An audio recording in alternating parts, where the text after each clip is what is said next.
দেশে জ্বালানি তেলের সরবরাহ স্বাভাবিক রাখতে ভারতের লুমানিগড় হতে বাংলাদেশের পার্বতীপুরের হেড অয়েল ডিপোতে ভারত বাংলাদেশ ফ্রেন্ডশিপ পাইপলাইনের মধ্য দিয়ে তেল আমদানি করছে বাংলাদেশ।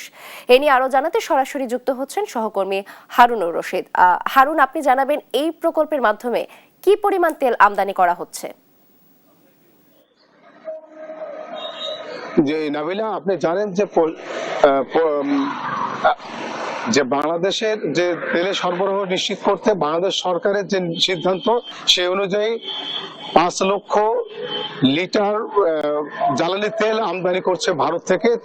সেই জ্বালানি তেল যে জায়গায় আসবে, সেই আমি আছি এই দিনাজপুরের পার্বতীপুরের সেই ডিপোতে, যে বাংলাদেশ ভারত ফ্রেন্ডশিপ পাইপলাইনের যে মূল যে ডিপো আছে, সেই ডিপোর সামনে আমি আপনাদের জানার চেষ্টা করবো যে বাংলাদেশ সরকারের যে 50 লক্ষ লিটার পেট্রোল যে জ্বালানি তেল যে আমদানি করছে ভারত থেকে পাইপলাইন যোগে, ভারত থেকে এই বাংলাদেশের এই পার্বতীপুরে এই ডিপোতে আসছে।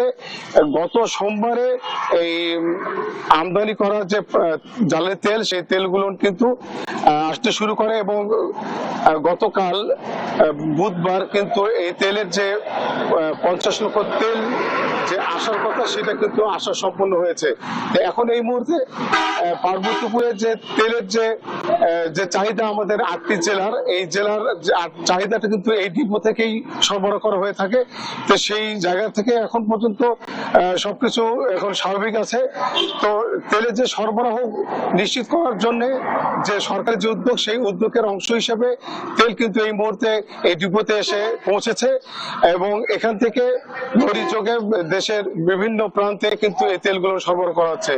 তো এখন পর্যন্ত এই ডিপোর এই তেলের যে সরবরাহ, সেটা কিন্তু এখন পর্যন্ত একটুকে আমার কাছে তথ্য আছে। নাবিলা।